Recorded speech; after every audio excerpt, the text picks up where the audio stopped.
Bonjour tout le monde et bienvenue sur cette nouvelle vidéo. Je vous retrouve aujourd'hui pour le reset du mois de décembre. Je le fais un petit peu en avance parce que j'ai quelques petites choses à faire avant que le mois de décembre ne démarre réellement. Et la première des choses, c'est, vous le constatez peut-être, j'ai une nouvelle bibliothèque juste là. Et la mission du jour, pour pouvoir vraiment m'installer définitivement mais de façon éphémère dans ce décor, c'est de pouvoir remplir cette nouvelle bibliothèque avec tous les livres qui n'avaient pas trouvé de place, notamment tous ceux qui restent dans ma chambre, et peut-être redéplacer du coup les livres de poche de ce côté-ci parce que j'ai quand même peur que l'étagère ne tienne pas.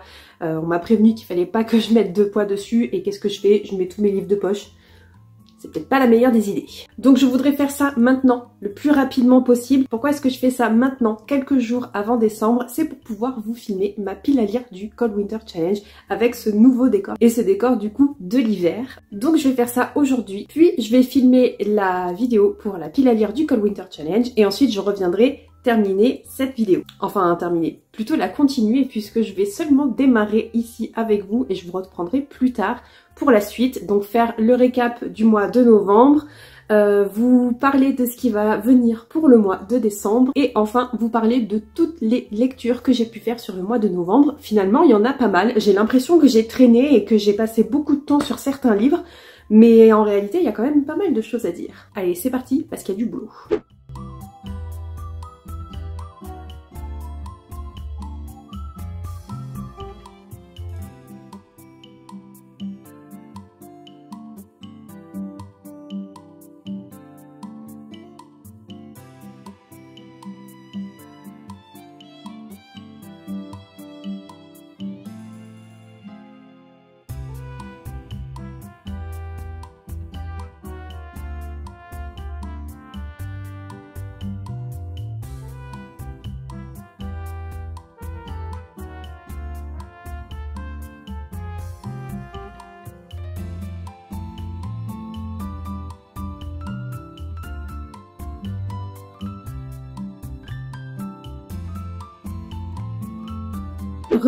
Voilà mon nouveau décor pour YouTube, je suis plutôt contente et comme je m'y attendais, j'avais vraiment besoin d'une seconde bibliothèque puisque la voici, et alors vous la voyez pas entièrement de haut en bas mais elle est vraiment bien remplie.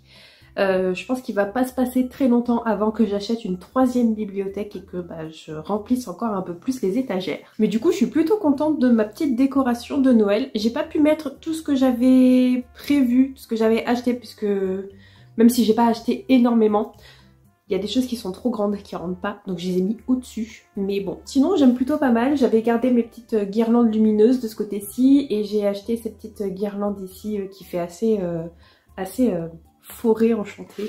Je trouve ça très mignon. Et ma petite lanterne ici qui est trop mignonne, j'adore. On se retrouve donc pour la deuxième partie de la vidéo où je vais vous parler des lectures que j'ai fait sur le mois de novembre. Comme je vous le disais, il y en a pas mal, mine de rien. Mais avant ça, je voudrais vous faire un petit récap de ce qui s'est passé sur novembre pour moi du côté un peu perso et de ce qui s'en vient pour le mois de décembre. En novembre, je suis allée à Paris il y a quelques jours pour le concert de Royal Republic. J'en ai profité pour aller à Disney avec mon ami. Tout ça, je vous en ai déjà parlé dans la vidéo vlog dans lequel je lis le cimetière. Spoiler alert, ça s'est pas très bien passé. Mais bon, donc je suis allée à Disney au concert, j'ai fait quelques petites visites dans les librairies anglophones et même s'il y avait énormément de monde, j'ai quand même trouvé quelques petites choses à ramener. Aussi, et du coup vous vous en doutez peut-être vu que j'ai changé de décor justement, j'ai déménagé, j'ai vendu mon appart et pour le moment je suis de retour chez mes parents, mais j'ai une petite pièce exprès pour moi pour travailler et pour faire mes petites vidéos YouTube, donc je suis plutôt contente. Et pour le mois de décembre, ce qui s'en vient du côté perso, c'est que une de mes sœurs vient avec son mari pour plusieurs semaines. Elle vient un petit peu avant Noël et je suis très contente parce que c'est ma sœur qui vit à l'étranger, donc ça fait vraiment longtemps que je l'ai pas vue. Je me demande si ça fait pas genre 1 an et demi que je l'ai pas vue. Dans tous les cas ça remonte, donc ça va nous faire vraiment du bien de passer du temps ensemble, de passer les fêtes de Noël ensemble parce que je crois que ça fait bien 4 ans je dirais qu'on n'a pas fait les fêtes ensemble, qu'elle n'est pas venue pour les fêtes en France. Du coup c'est plutôt cool, donc on va pouvoir faire Noël, réveillon du Nouvel An ensemble et son anniversaire puisque c'est début janvier et elle repart un peu après. Donc c'est plutôt cool, on va pouvoir faire tout ça ensemble en famille. Et en plus elle va venir avec sa chienne. Pareil, ça fait 1 an et demi que je l'ai pas vue, je suis trop contente de revoir la chienne, je l'adore. Donc attendez-vous à avoir des vlogs tout. En décembre c'est aussi mon anniversaire, ma soeur sera pas encore arrivée mais je m'attends à avoir plusieurs livres, enfin j'espère avoir des livres quand même puisque j'ai fait une liste d'idées cadeaux quand même assez conséquente, surtout au niveau des livres parce que j'ai préféré leur laisser le choix. Mais voilà, j'espère que je vais avoir plein de bouquins et en même temps je me dis que comme mes parents sont au courant de la deuxième bibliothèque que je viens d'acheter et qui est déjà quasi pleine, peut-être qu'ils vont mettre le frein dessus, je ne sais pas. Et enfin la dernière chose sur décembre que je voulais vous dire, et là ça vous concerne, j'ai décidé, ça fait déjà un petit moment que l'idée me trotte en tête, mais je me lance, j'ai décidé que cette année, pour YouTube, il y aurait un espèce de calendrier de l'Avent, une vidéo par jour jusqu'au 24 ou au 25 décembre, je ne sais pas encore. J'ai bien envie d'en faire une pour le 25 décembre, mais il y aura des vidéos que je vais tourner en avance, que je peux sortir à n'importe quel moment sur le mois de décembre. Il y en a d'autres qui ont une date un petit peu plus fixe et il y aura aussi des vlogs où vous passerez une semaine ou quelques jours avec moi, je vous embarquerai dans mon quotidien. Et pour cette idée de vidéo quotidienne sur YouTube, je suis vraiment contente parce que je voulais le faire l'année dernière, enfin du moins j'avais eu l'idée l'année dernière parce que j'avais suivi certaines youtubeuses qui faisaient ça et je trouvais l'idée vraiment trop géniale. Mais l'année dernière je travaillais en chocolaterie, c'était absolument impossible pour moi de faire autre chose que juste travailler, manger, dormir. Donc voilà, c'était impossible, mais cette année c'est pas le cas, cette année je ne travaille pas, cette année je suis disponible. Et j'ai envie de me lancer. Donc comme ça y est, vous êtes au courant. Cette année sur la chaîne, il y a l'Avent du métronome et donc une vidéo par jour jusqu'à Noël. Mais je pense que pour le coup, je vais changer l'horaire de publication des vidéos. Je pense pas que je la mettrai à 8 h du matin comme j'ai l'habitude de faire tous les samedis pour les vidéos de la semaine. J'ai pas encore décidé de l'horaire, mais je pense que ça sera plutôt en fin de journée. 17-18 h, quelque chose comme ça. Donc surtout, n'hésitez pas à vous abonner à la chaîne si c'est pas déjà fait pour ne pas manquer ces vidéos quotidiennes. Je suis désolée, on a été coupé, mais du coup je reprends là où je pense que j'en étais. En ce qui concerne les lectures pour le mois de novembre, j'en ai lu 8 et je suis en cours de lecture de ma 9e, de mon 9e roman. Et je pense que j'en lirai pas plus parce qu'il me reste encore pas mal de temps de lecture dans ce roman. Donc on va y aller tout de suite. Toute fin octobre, j'avais démarré Prime Time de Maxime Chatham et je l'ai terminé le 7 novembre. Donc je compte comme une lecture de novembre et pas comme une lecture d'octobre. Et comme il y a pas mal de romans dans cette update, je vais vous mettre à chaque fois à l'écran le résumé du livre. Mais si vous ne le savez pas encore, Maxime Chatham, c'est un de mes auteurs chouchou. Donc forcément, dès qu'il est sorti, je me le suis procuré et j'ai commencé à le lire. Il est sorti le 30 octobre et donc je l'ai démarré le 31 octobre et je dois dire que c'est pas mon titre préféré de l'auteur. Maxime Chatham, il écrit plusieurs types de romans mais moi ce que je préfère c'est ces thrillers où on suit des personnages lambda, des personnages comme vous et moi qui sont embarqués dans une aventure où ils ont absolument rien demandé. Et c'est vraiment le type de roman que je préfère chez lui. Mais il écrit aussi beaucoup de romans thrillers où on suit des personnages qui travaillent dans la police, dans le judiciaire, et ça me botte un peu moins. D'ailleurs, je me suis rendu compte grâce à cette lecture que c'est pas le genre policier qui me plaît, c'est le genre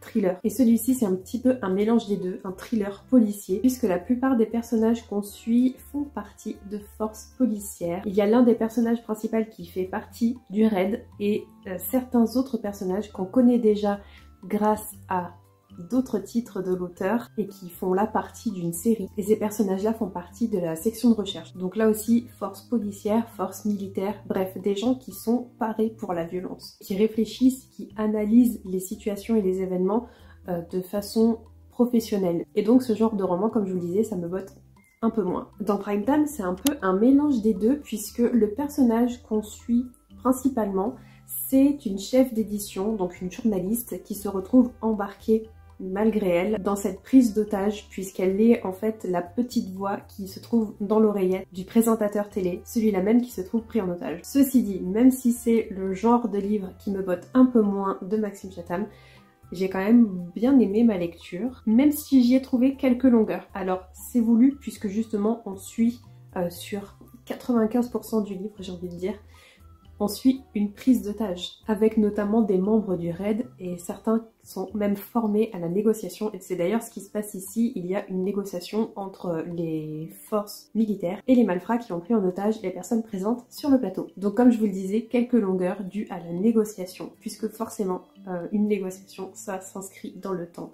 C'est très long, il y a des échanges qui sont pas forcément intéressants, mais qui sont essentiels et malheureusement ça se ressent dans la lecture. Par contre, j'ai beaucoup apprécié les thèmes abordés par Maxime Chatham via ce titre. C'est quand même une critique de notre société en tant que consommatrice de contenu et j'avoue que c'est un point de vue auquel j'adhère complètement. Ça fait partie des raisons pour lesquelles je ne regarde pas la télévision d'ailleurs. Et pour ce qui est de la fin, je l'avais pas vu venir. S'il n'y avait pas eu l'épilogue, ça aurait été une lecture en demi-teinte. Mais avec l'épilogue qu'on a eu, j'avoue que je suis restée bouche bée. J'ai rien vu venir. Encore une fois, bravo Chatham. C'est exactement pour ça que j'apprécie cet auteur. Juste après ça, j'ai lu Horror Store de Grady Hendrix. Je n'ai pas de copie à vous montrer puisque je l'ai emprunté à la médiathèque, mais ne vous y trompez pas, ce n'est pas le catalogue Ikea que je suis en train de vous montrer, c'est bien Horror Store. C'est tout simplement une lecture que j'ai dévorée. Maintenant que j'ai compris que Grady Hendrix écrit des romans horrifiques, certes, mais avec une bonne grosse dose d'humour et de critique de la société, là, j'avoue que je me suis régalée. J'ai beaucoup aimé les différents caractères des personnages. Ils sont quand même assez, pas forcément caricaturaux, mais presque, et ils représentent surtout assez bien le domaine de la vente et du contact avec la clientèle. J'en sais quelque chose. Donc forcément, Horror Store qui se passe en huis clos dans un magasin en pleine nuit avec des employés assez hauts en couleur, eh bien c'est forcément une très chouette critique du monde du travail. Mais aussi, là encore, une critique de la société de consommation. Franchement, ça se lit tout seul. Les points d'horreur sont assez... pas forcément très horrifiques, puisque pour rappel, je suis une chochotte et j'ai réussi à lire ce livre. Franchement, je crois que je l'ai lu en 24 heures, ou peut-être un petit peu plus, mais je l'ai dévoré et ça ne m'a pas du tout empêché de dormir. Donc, pour vous dire à quel point c'est facile à lire, même si vous êtes du genre à être facilement terrifié. Aussi, et c'est dommage que je puisse pas vous le montrer parce que j'ai encore une fois pas la copie avec moi, mais j'ai beaucoup aimé la présentation des chapitres puisque au lieu d'avoir un titre et juste le chapitre, on a une page consacrée au titre du chapitre et qui nous présente un meuble avec une petite description publicitaire. Mais on nous présente donc ce meuble qui va avoir une présence plus ou moins importante dans le chapitre qui s'en vient. Et en plus de ça, les descriptions deviennent de plus en plus glauques.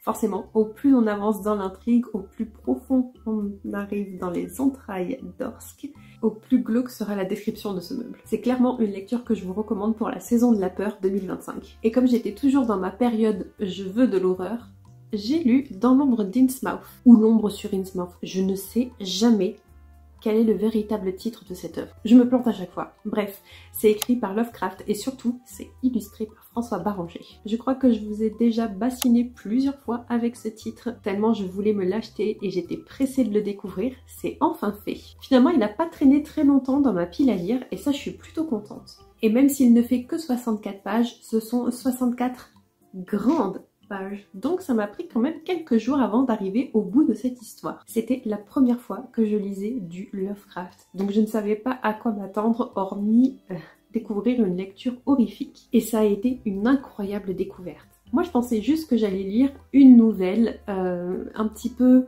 ou beaucoup horrifique, mais qui n'aurait pas forcément de sens.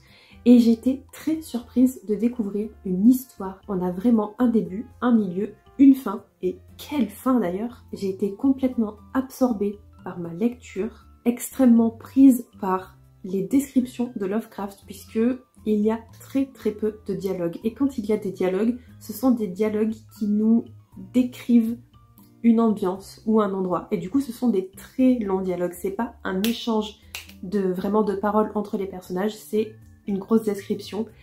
Et figurez-vous que j'ai adoré ça. En plus de ça, je suis tombée amoureuse des illustrations de François Barranger. C'était pour ça que je voulais acheter ce titre, parce que quand j'ai vu la couverture de celui-ci, je suis tombée en adoration.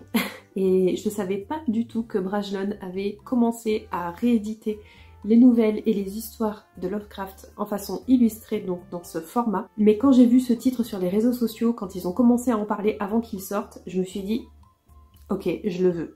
Et la couverture a tout vendu pour moi. Et toutes les illustrations à l'intérieur du roman sont juste incroyable. Si vous en aviez pas assez avec le style d'écriture et l'ambiance que nous pose Lovecraft, ce sera très largement complété avec les illustrations de François Barranger parce que vraiment, c'est incroyable. Je suis déçue de l'avoir pas encore sorti d'un carton. Il est dans un carton. Je sais qu'il est dans un carton, mais je ne sais pas lequel. Je crois qu'il est rangé ailleurs. Et je l'ai mis dans un carton exprès parce que, à cause de son format, et je ne l'ai pas encore sorti, et je suis extrêmement déçue de ne pas pouvoir vous montrer un peu tout le potentiel de ce titre. Moi j'ai qu'une hâte, c'est de pouvoir découvrir les autres titres illustrés par François Barranger.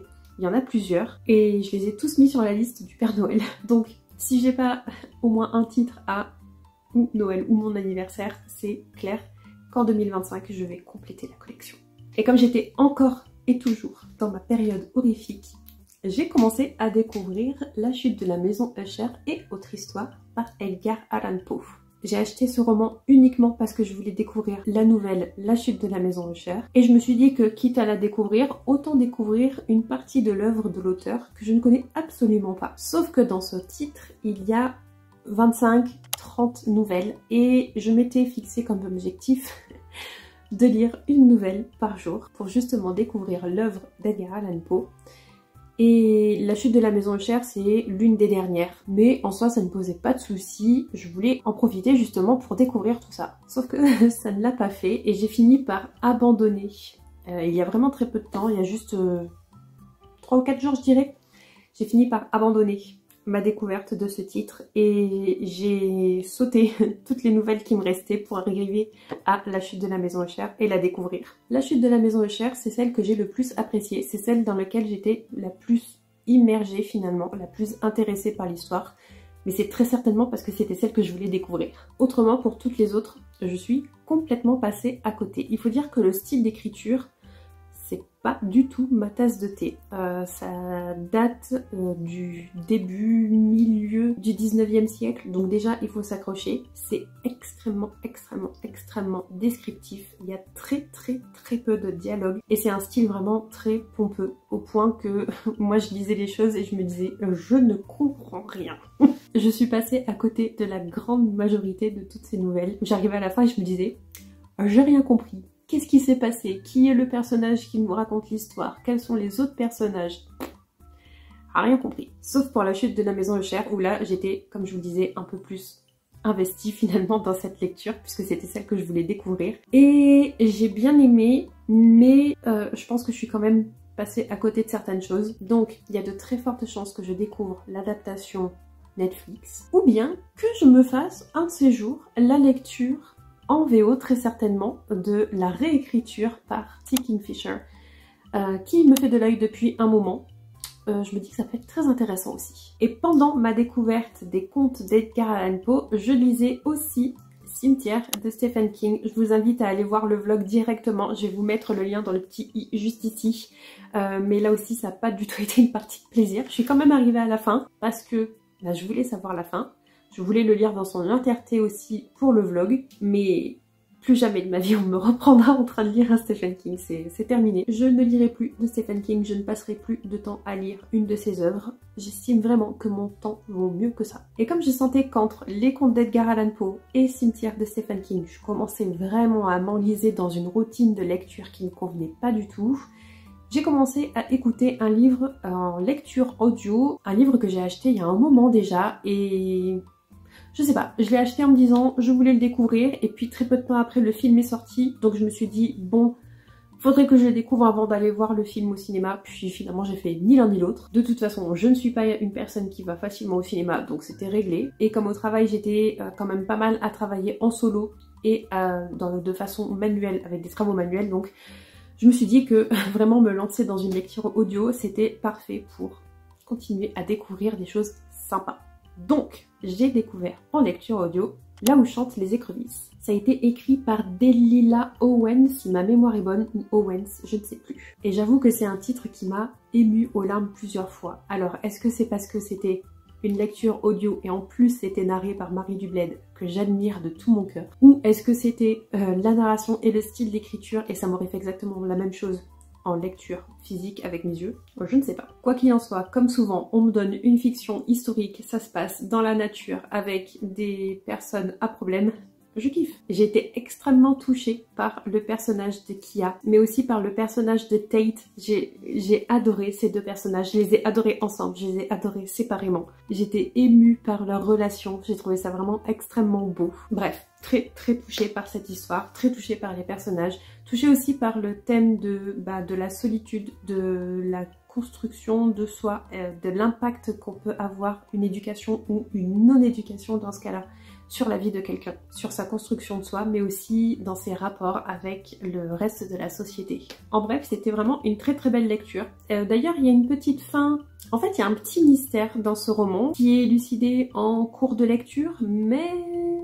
on a le véritable mot d'histoire à la fin et limite j'aurais aimé ne pas avoir ce fin mot d'histoire. C'est assez rare de ma part. En général, j'aime bien quand les choses sont carrées, quand c'est clos, quand c'est terminé. Et là, j'aurais préféré ne pas le savoir.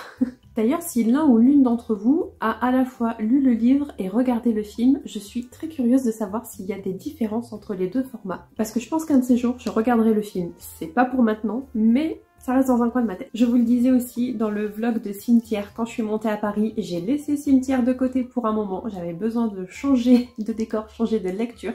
Donc j'ai entamé la lecture du tome 2 de l'Empire du Vampire. Ici, c'est l'Empire des damnés de Jay Kristoff. Et c'est le titre qui est toujours en cours de lecture. Je suis à 71% lu. Il me reste encore 8 heures de lecture. J'ai de quoi m'accrocher. Donc c'est pour ça que je vous disais que le 9e roman, ce sera pas un roman qui sera clos avec le mois de novembre. Et très clairement, si je le finis avant le 1er décembre, je n'aurai très certainement pas commencé d'autres titres entre temps. Donc on va en rester là, mais en plus je peux pas trop vous en parler puisque c'est justement pour mon challenge Babelio. Mais c'est une lecture qui se lit plutôt bien, comme le premier tome d'ailleurs. Mais je l'ai mis en pause pendant quelques jours puisque quand j'ai terminé Cimetière, au lieu de continuer l'Empire des damnés, j'avais envie de quelque chose de léger, quelque chose qui se lise vite, quelque chose de sympa et vraiment de cosy, de léger. Et quoi de mieux que lire le titre que j'avais pioché dans le reset précédent. Pour rappel, c'était Ils étaient 7 de C.A. Larmer. C'est le premier tome d'une série de Cozy Mystery qui s'appelle Le Club des amateurs de romans policiers. Et figurez-vous que ça a marché, c'était la lecture qu'il me fallait, hyper rapide, réconfortante, cosy, drôle parfois, malgré le meurtre sanglant qui se trouve quand même à l'intérieur. Mais c'est pour ça qu'on aime les Cozy Mystery. Évidemment, il y a aussi des petites gourmandises à l'intérieur, mais le principal, c'est qu'on suit des personnages qui ne se connaissent pas, qui se rencontrent au début de ce tome 1, puisqu'ils viennent de monter ce fameux club des amateurs des romans policiers. Et on n'a que des personnages hauts en couleur, avec des caractères bien trempés. Et d'ailleurs, petit bonus, je ne l'ai pas trop ressenti dans ce tome-là, mais peut-être que ça sera le cas dans les tomes précédents. L'intrigue se passe en Australie et je crois bien que c'est la première fois que je vois un Cozy Mystery qui se passe dans ce pays-là. Je trouve ça trop bien en fait, ça me permet de découvrir une autre atmosphère. Bon par contre j'avoue qu'au niveau de l'intrigue, c'est pas très haletant non plus. Mais en même temps, c'est ce qu'on veut avec un Cozy Mystery, non? Ce que j'ai trouvé aussi sympa dans ce titre, c'est que on suit des membres d'un book club qui vont investiguer la disparition de l'une des leurs. Mais il y a toujours ce côté Agatha Christie, que d'ailleurs il relève fréquemment, et j'ai trouvé ça ultra sympa, parce que déjà, Agatha Christie, c'est un peu la queen du mystère, mais en plus, eh bien, même si on parle quand même régulièrement de ses œuvres, elles ne sont pas spoilées, elles ne sont pas racontées dans tous leurs faits et gestes, et la fin n'est pas dévoilée, et c'est quelque chose que j'ai beaucoup apprécié, parce que du coup, j'ai envie de découvrir encore un peu plus l'œuvre de cette autrice. Pour rappel, j'en ai lu qu'un seul, c'était en début d'année, mais j'avais beaucoup apprécié et donc j'ai toujours envie de la découvrir. Et donc comme je vous le disais, on en parle quand même assez régulièrement dans ce premier tome, mais rien n'est dévoilé, rien n'est gâché non plus, donc on peut toujours découvrir les titres qui sont cités sans problème. Bref, si vous cherchez une lecture rapide, cosy, qui vous prenne pas la tête, vous pouvez foncer avec ce premier tome de Cozy Mystery. Moi, je pense que je vais pas trop tarder avant de lire le deuxième. Je crois qu'il est disponible à la médiathèque d'ailleurs. Et enfin, le dernier titre que j'ai lu dans son entièreté sur le mois de novembre, c'est un titre que je ne vous ai pas encore présenté en book haul puisque c'est un achat très récent. C'est un titre que j'ai acheté pendant mon séjour à Paris. Ceux qui ont regardé mon vlog sur ma lecture de Cimetière ont déjà vu ce livre puisque je vous ai fait un mini book haul. Mais du coup, je l'ai sorti de ma pile à lire c'est Graveyard Shift de M.L. Rio. C'est donc une lecture en anglais. Et comme vous le voyez, c'est un très court roman. Le roman en lui-même fait 108 pages, si ma mémoire est bonne. Donc c'est vraiment rapide. Et même si je lis beaucoup plus lentement en anglais qu'en français, j'ai quand même lu l'entièreté de ce roman sur une seule journée. Là, je vais vous faire un résumé assez rapide pour celles et ceux qui ne liraient pas l'anglais, puisque le résumé est en anglais. En gros, on va suivre une bande de personnages qui se connaissent très peu. Ils ont l'habitude de se retrouver tous les soirs pour un moment un petit peu particulier. C'est l'heure de leur pause cigarette. Donc ils se retrouvent à minuit pour fumer leur clope pendant leur pause ou à la fin de leur journée dans ce très vieux cimetière d'une église qui est abandonnée. Il se trouve que c'est le seul endroit où ils peuvent fumer leurs cigarettes légalement, puisque là où ils se trouvent, ils sont en fait sur un campus universitaire et ils n'ont pas le droit de fumer en dehors d'une zone précise, et cette zone-là, c'est le cimetière de cette ancienne église. Et ils ont tous une raison qui leur est propre pour être encore debout à minuit et avoir cette fameuse pause cigarette à cette heure-là. Mais ce n'est pas le mystère. Le mystère, c'est que le soir de notre intrigue, ils se retrouvent donc comme d'habitude pour fumer leur cigarette, mais il y a un trou fraîchement creusé. Problème, comme je vous le disais, c'est une très vieille église et un très vieux cimetière.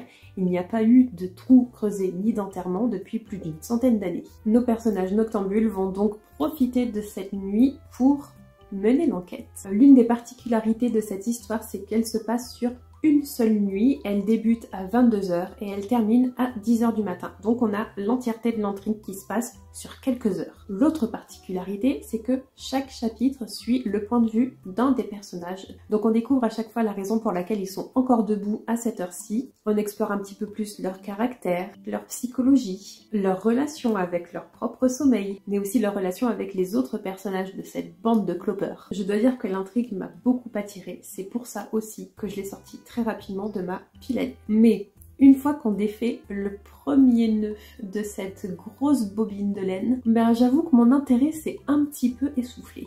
J'ai quand même continué ma lecture, j'ai quand même apprécié ma lecture, apprécié justement la richesse de la psychologie des personnages et leurs différences. Vraiment, c'était incroyable. Mais au niveau de l'intrigue, ben, j'étais un peu moins happée. Et il faut dire que la fin, eh bien, je fais partie des gens pour qui la fin ne colle pas. J'aurais aimé. En réalité, oui, voilà, c'est ça. Je pense que le format novella ne m'a pas convenu parce que j'aurais aimé creuser ça sur 200, 300, 400 pages peut-être. J'aurais aimé un roman finalement, même si je crois comprendre que la fin n'aurait absolument pas changé. Je dis ça parce que j'ai lu l'essai qui se trouve après la novella. Il y a d'ailleurs des parties intéressantes puisque avant la novella, on a une note de l'autrice. Et après la novella, on a un essai de l'autrice qui nous explique un petit peu les conditions dans lesquelles elle a écrit Graveyard Shift. Et c'est pour ça que je vous dis que la fin n'aurait absolument pas changé si on avait eu un roman de 300-400 pages. Parce qu'elle le dit elle-même, c'est la fin qu'elle a voulu. Mais moi, elle me laisse carrément sur ma faim.